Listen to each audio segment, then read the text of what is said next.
Thunder Revolution X here. Today, guys, what I wanted to talk to you about is what defines a good card in the game today.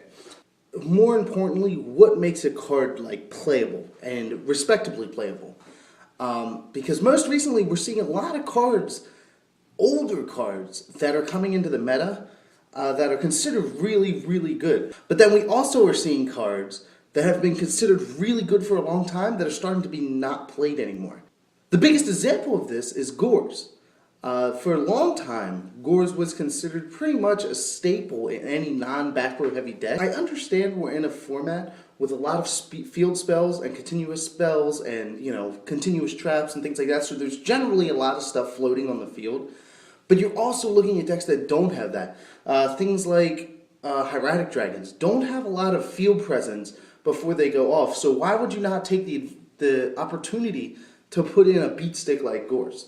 Things like that are very peculiar to me in the fact that it's so simple to have that protection in that deck. It's not like you're outstretching and going outside the box to slow the deck down to put this in it. I don't think it goes that way. And things like Mirror Force, we're starting to see Mirror Force kind of dwindle off in light of things like D-Prism, which to me, you kind of question. Sure, D-Prism removes, but Mirror Force destroys the whole field. It's kind of, you kind of pick and choose. But to me, I think Mirror Force is a better card. We're seeing it played a lot less. Now, you go look at cards that haven't been played or weren't played when they first came out, but now they're seeing a lot of play. Case in point, DNA Surgery. You look at DNA Surgery when it came out in Fair Servant, it was nothing. And I understand this is one of the first packs in the game, but look at what it does now. I mean, it is a $6 to $10 common, pretty much a side deck staple in this current format.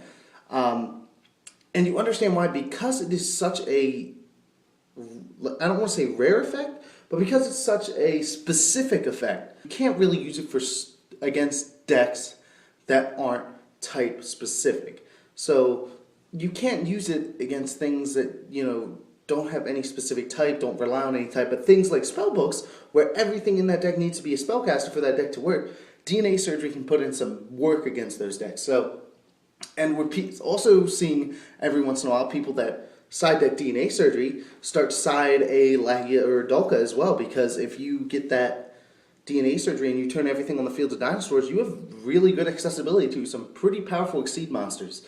So it's interesting. Another one that I'm really it's hard for me to fathom was Vanity's Emptiness. Vanity's Emptiness came out in Star Strike Blast, which came out quite a few years ago. It's a fairly older set. And before, I don't know, I want to say maybe a year and a half ago, that card was never played. And it's very confusing because you look at it, and it has a fantastic effect. It's not like out of nowhere this card got good. It's always been good. When it was printed, it was a good card. It's chainable. You all have seen it the way it's played today.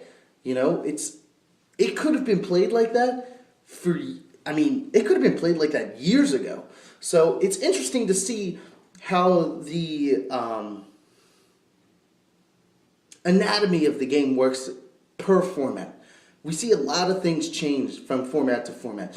It's very interesting. You look at last format, it was a really fast format with E-Dragons pretty much running the table, and whoever got the return from the different dimension won the match. So you go from that to essentially a Fire Fist dominated format. I think it's pretty safe to say that Fire Fist has an upper hand in this format. Especially with the diversity of the deck itself. You look at, there's about 4 different variants within that deck itself. And you can kind of even throw Fire Kings in there because you can run Fire Fist characters in that. So it's very interesting to see how these things work. And it's very interesting, you kind of wonder what might be the next card to come out of nowhere. Could you be able to forecast what the next good card to be, good side deck card, good, commons that you can pick up for 50 cents now, could become, the next $8 common. Could become the next Vanity's Emptiness, DNA Surgery, things like that. So keep that in your mind. It's a pretty interesting idea. We've seen it come to fruition time and time again. So it's not like it's a one and done thing. So if you like this video, guys, give it a thumbs up.